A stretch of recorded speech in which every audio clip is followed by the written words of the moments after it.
Hello, everybody. Thank you for coming today. My name is Melinda Louder. I'm the Director of Marketing and Sales for Moser. Thank you for coming. Gemmis has put a lot of this together for us and invited a lot of you to talk to him. If not, come talk to him before you leave, have a conversation. But I wanted to introduce Matt Wren. He is our VP of Growth for Moser Consulting. He's going to just say a couple minutes about Moser, and he's going to introduce our speakers. We're going to get into them. Yeah, thank you for everybody that's coming today. So Moser's been in business for 27 years. Founded by Ty Moser, our president and CEO. Really founded on database and infrastructure.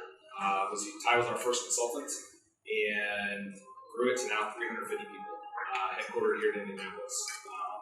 So we have 4 divisions here at Moser: application services, where we focus on .NET, Java, open source, UI, UX, and design. Business services, PMs, BAs, tech writers, policies and procedures, a lot of stuff on the CMS side of things. I've been working with CMS for about 20 years as well. Data and analytics, all things data, all things analytics. We actually have our own product, which I'm wearing today. It's called Honeycomb. It's Data Lake Managed Services. Question of that, Nathan's here. He's our director of Honeycomb. And then finally, our core technology, where our tier 1, tier 2, tier 3, and cloud architecture sits. Been excited to be a Red Hat partner now for 7 years. I was actually at Tyson's Corner 7 years ago, where they just started the partner executive group for that. With Moser, we're growing within Red Hat, so our AWS partnership is very strong now. We actually had a call yesterday. We're setting up a lot of new things with Rosa, Ansible on AWS, and then also we are a CCSP, which is a certified cloud certified systems partner, where we can take over tier 1 for Red Hat and then implement and do the tier 1 services for them, and you have a local resource for that too. So again, thank you for everybody coming out, and I'll hand it over to David James. All right? You can set that in the You should be fine about that. All right, well, my name's David Marks.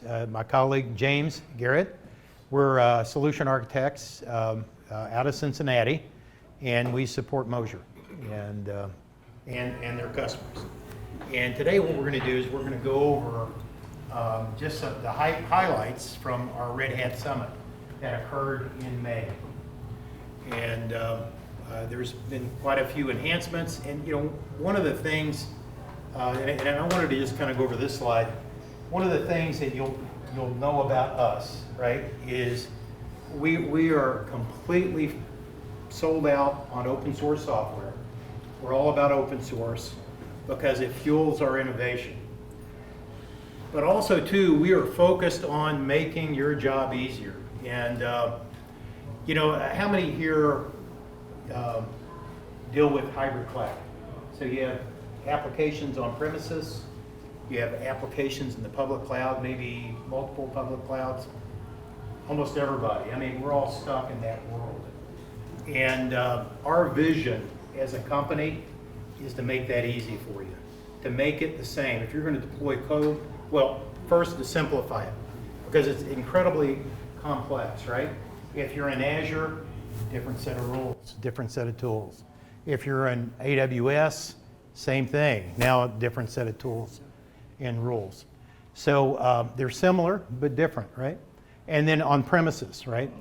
So our idea is to simplify all of that, to build solutions where if you write software, I can deploy that anywhere. And in our mind, it's not just about the data center and the private cloud and the public cloud.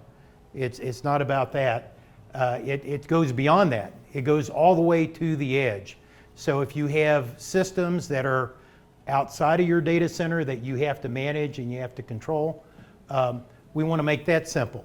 So I can build the software anywhere. I can deploy it all the way out to the edge if need be. We need to be able to manage those systems easily and automate. We're all about automation. You probably know that with Ansible. It's the #1 automation tool that's out there. And to manage that. And we have to do this incredibly complex environment that we're dealing with, we have to do it in a secure manner, and we have to be able to scale it, right? So we are all about this. Our focus is we're very focused on delivering solutions that support this. And so all our innovations revolve around what the key enterprise needs for this multi-cloud, hybrid cloud environment. And as you know, with ChatGPT and all that other, with AI is a big thing, is we're baking AI into everything we do. So, and we're going to touch on that on a couple of solutions. So I'm going to go over the first few slides, and I'm going to turn it over to my colleague James to talk about OpenShift and containers. But first, we're going to talk about RHEL, some enhancements we've done there, and also insights. So how many here have CentOS in their environment or use CentOS? Okay. And so as you know, CentOS 7 end of life is about a year from now, right? So now's the time to move off of CentOS onto something else. And we've had this utility convert to RHEL for a long time, and it would, or for a while, and it will convert in place a RHEL environment, I mean a CentOS environment to the corresponding RHEL environment. So you're not having to reinstall software, you're not having to, to shut everything down. It just makes the transition to the new environment in place. One of the challenges that we've had is our agreement with the hyperscalers, right? When you set up like an EC2 instance, you identify an operating system, and the only way to move off that operating system is to set up another EC2 instance with the new operating system and then to migrate it, right? So working with them, what we've been able to do is enhance the convert to RHEL to allow you to make that change in place.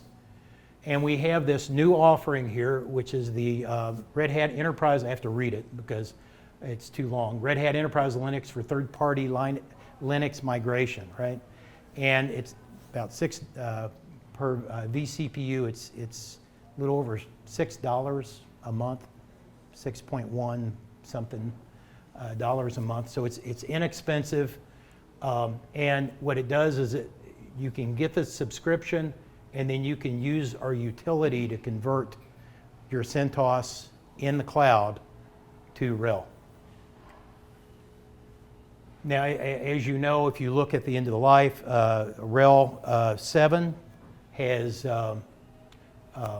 its end of life is 2 years from June 30th, 2024. So you get 2 extra years there, so we have about 3 years if you did the conversion today. And so, we're feverishly working to make it easy for you to move off of CentOS, into RHEL. Also, too, if you have Oracle Linux, anybody have Oracle Linux, you can use the same utility to move you off of that into RHEL as well. Diving into Red Hat Insights. Does everybody know what Insights is?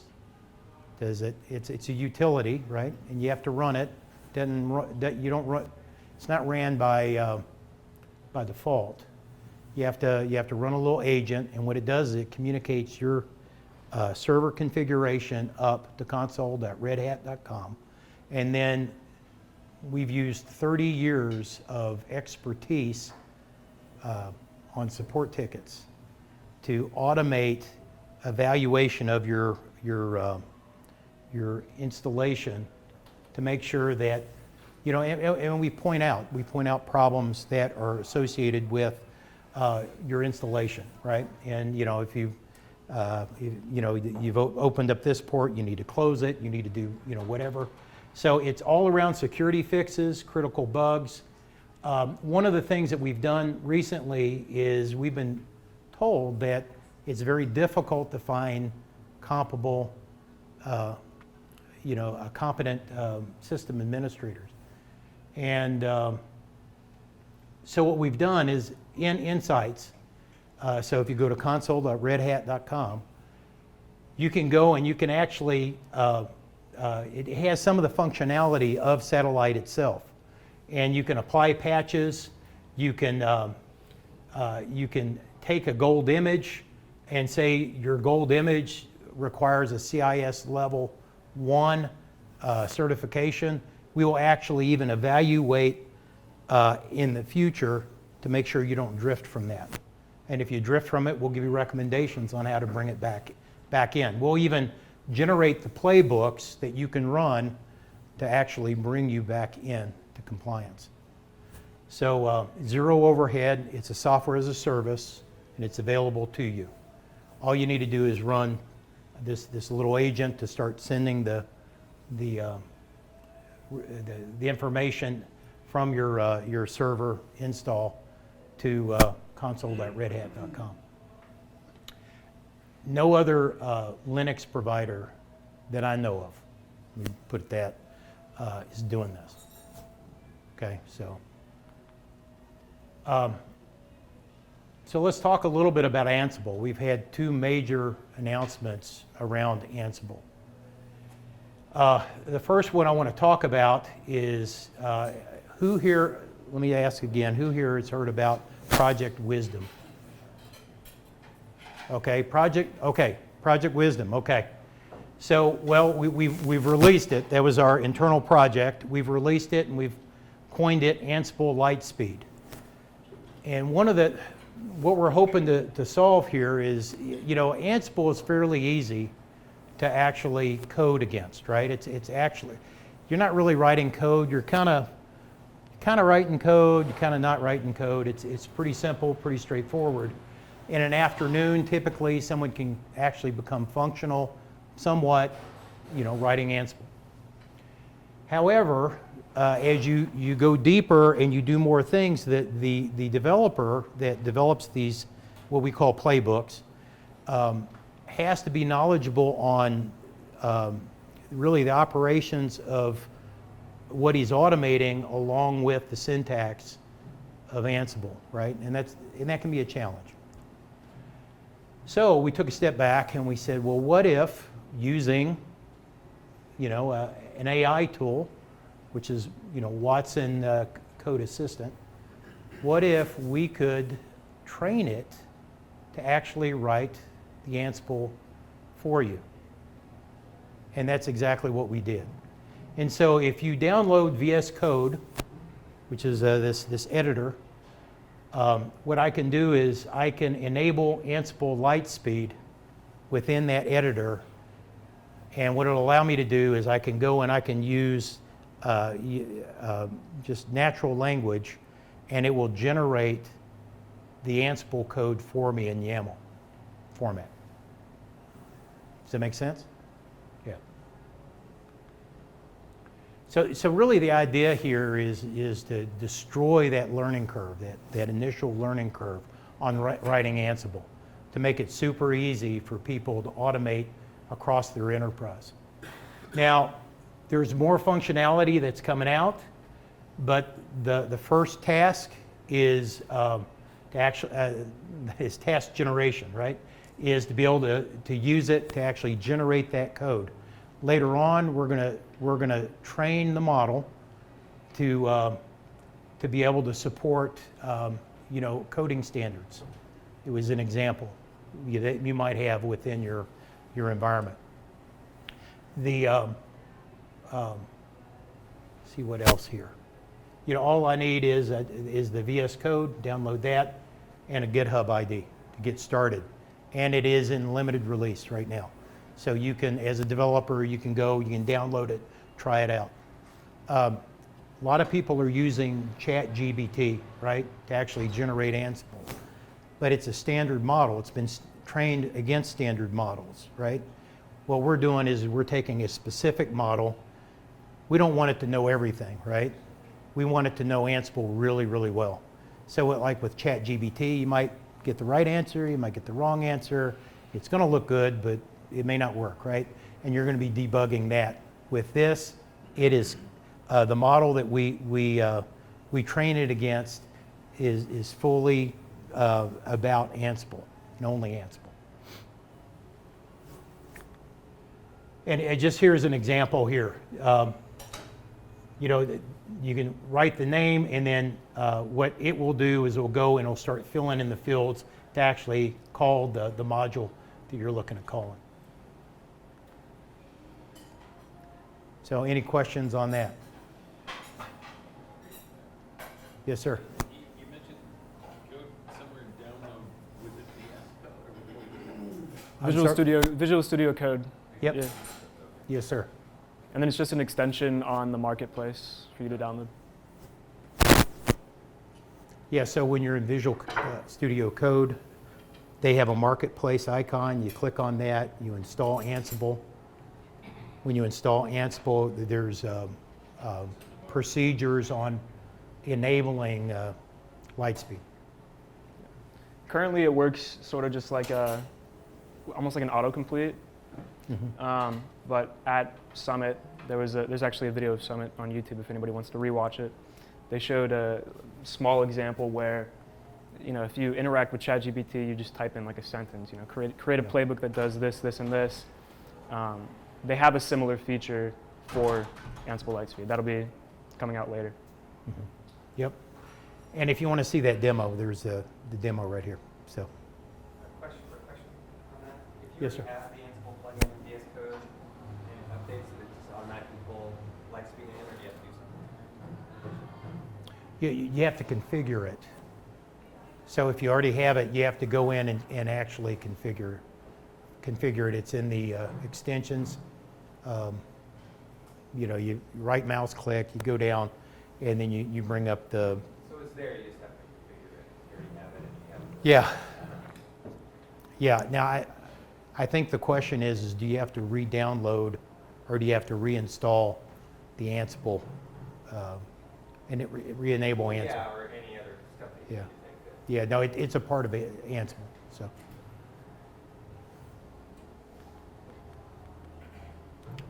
So the next thing that we're going to talk about is event-driven Ansible, and this is pretty exciting. And so here's the idea: is with Ansible right now, right? Well, prior to this, I could invoke automation maybe through a RESTful API, but I had to do something to actually invoke, and I had to know what automation to invoke, and I could do that through Ansible controller, which used to be called Tower. And well, this extends all of that, right? And so say I have a Kafka queue, and some message goes on the Kafka queue. I can read that message and make a decision on that message and actually immediately kick off some type of automation. So it works with a lot of different inputs, third-party software like Datadog. So if you have Datadog, looking at your environment and looking at the health of your systems, what I may want to do is if something becomes unhealthy, I may want to go and kick off some automation to actually bring that back into health, right? So let me show you an example, and we're just going to talk through this. So say, for example, I'm monitoring a system, right? And a failure occurs, something happens, right? So what would normally happen? Well, IT would be notified, and someone's going to raise a ticket, right? And that ticket's going to be assigned to somebody, right? Maybe it goes into a pool, someone picks up that ticket, and they're going to work it. They're going to fix the problem and restore the system into order, and minutes, hours could potentially go, right? So this model is new. Say I have a system failure, and that system failure notifies event-driven Ansible. Now, event-driven Ansible has something new now. It's a new we have playbooks. Well, now there's a rule book that exists. And that will, event-driven Ansible will log a ticket, so it'll kick off automation, log a ticket, and then go into a rule book to figure out exactly what automation to run against the message that just came in. If it can't do it, you still have the option of escalating to the app team. You're raising the ticket or escalating the ticket to the app team and assigning somebody. Or if it can remediate it right away and then actually update the ticket that it was completed in an automated fashion. So you start thinking about, okay, what things could we do? Like, one example is storage. So you get 90% of your storage rather than having to call, I'm running out of space, I have an Oracle database, I'm running out of space. I mean, we ran into this all the time. And because management was waiting to the last possible minute to actually, carve up that storage, provide that storage, well, you could expand it automatically by just sending a message to Ansible running some automation. So I'm going to turn it over to James, and James is going to talk about OpenShift, Kubernetes, and containers. So, All right, so if you guys went to Summit, anybody went to Summit here? No? Nobody? A couple? A few? Okay. You probably heard Chris Wright talk about OpenShift AI. So what is OpenShift AI? Can anybody tell me? Anybody have any? I can tell you. Yeah? You can. Sure you can. OpenShift AI is the name that Red Hat has given to the unified solution for developing, training, experimenting, serving, and then monitoring and managing your AI/ML models and applications.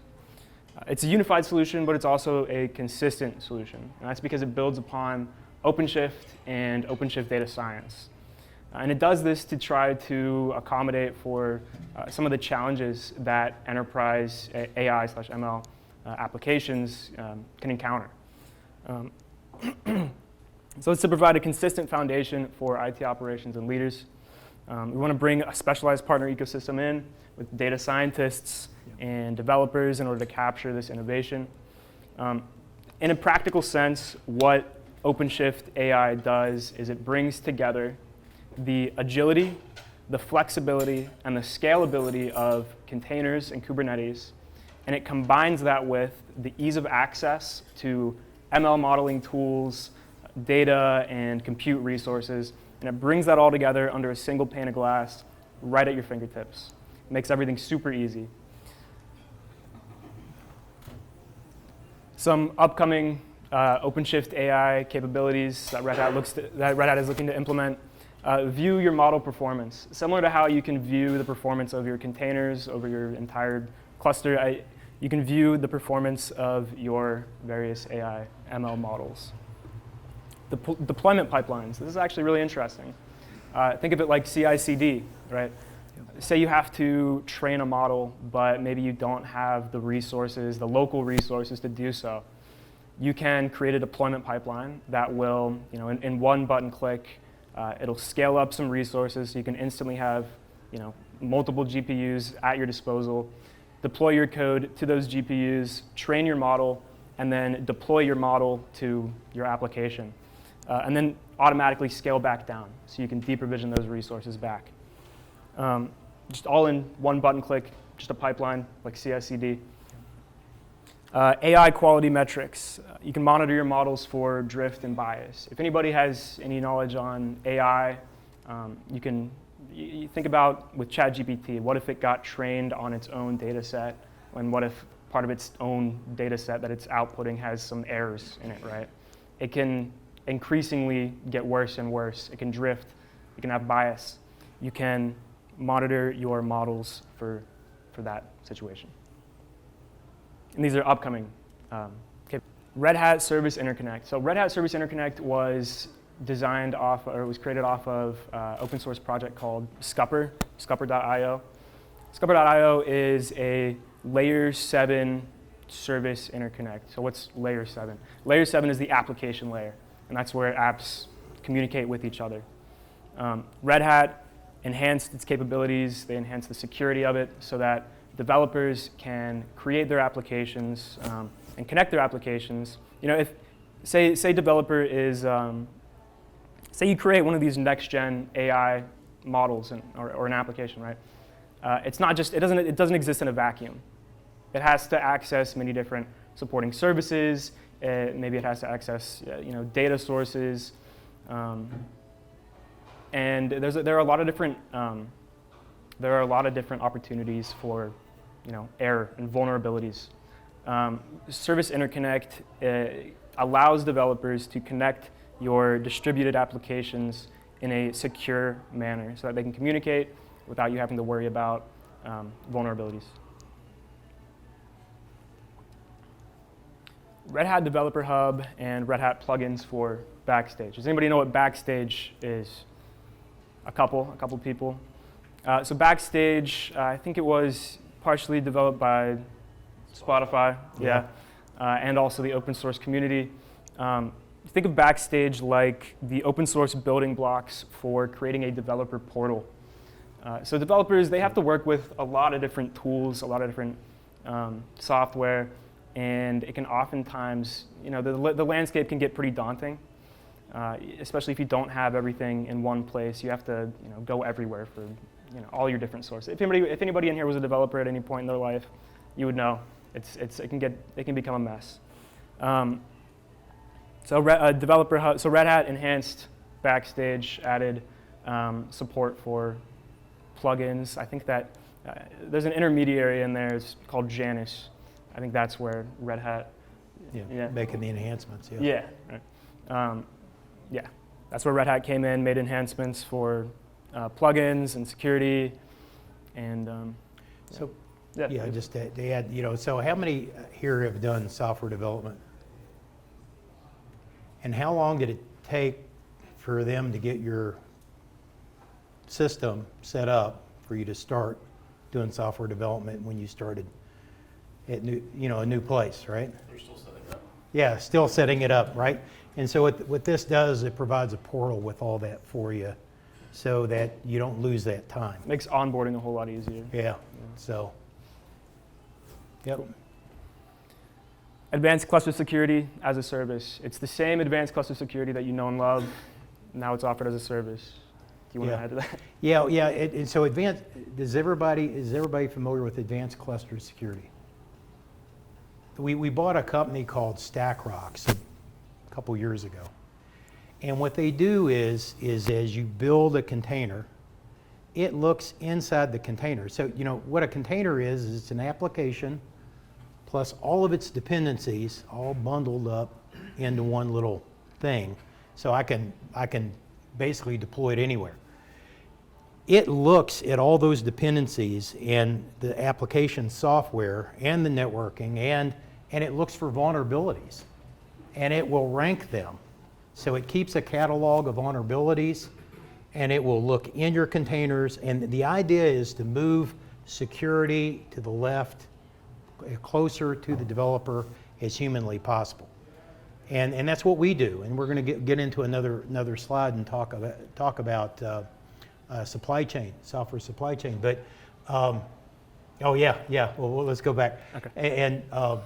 But one of the things that James mentioned is this is a software as a service, right? So we're providing ACS, software as a service, to look in your containers, and you could be using ROSA, ARO, any OpenShift on any cloud provider, or any Kubernetes on any cloud provider, or anything on premises.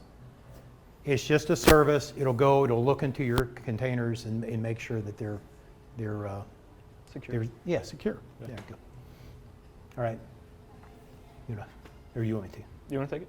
Sure. I'll give it a whirl. Into... This is complex. So this is what we use to do our software development. If you think about it, all the software we create now, we have libraries, we have all these different layers that exist that we pull together and we use.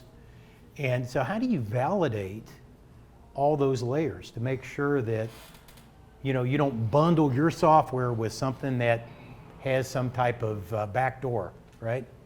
So this is what we use.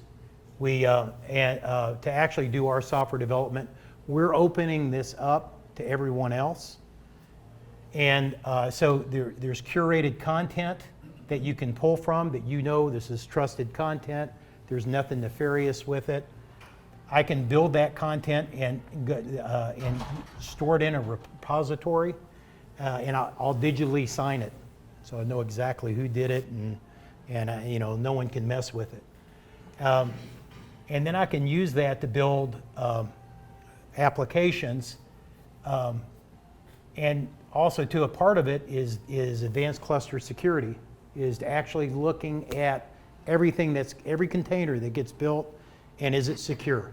The idea is to make sure from soup to nuts, you know, the very, very onset, all the way to deployment, that your stuff is secure, that there's nothing nefarious built in, you know where you got your code from. So, and all this is on console.redhat.com. These are repositories, so you can log in and, you know, save your containers there. Yeah. Just to add something, that Red Hat trusted content is, it's like a library of thousands of different dependencies that Red Hat uses, that Red Hat trusts, that you guys can trust as well. That's the idea. Podman Desktop Community Edition. If you know Docker, you know Podman, essentially. Podman is essentially Docker with enhanced security. Something cool about Podman Desktop Community Edition, you can connect to and deploy remote OpenShift clusters through the UI. It's compatible with Windows, Mac, Linux. Yeah. If you know Docker, you know Podman, and this is, that's about it. Yeah, it's all.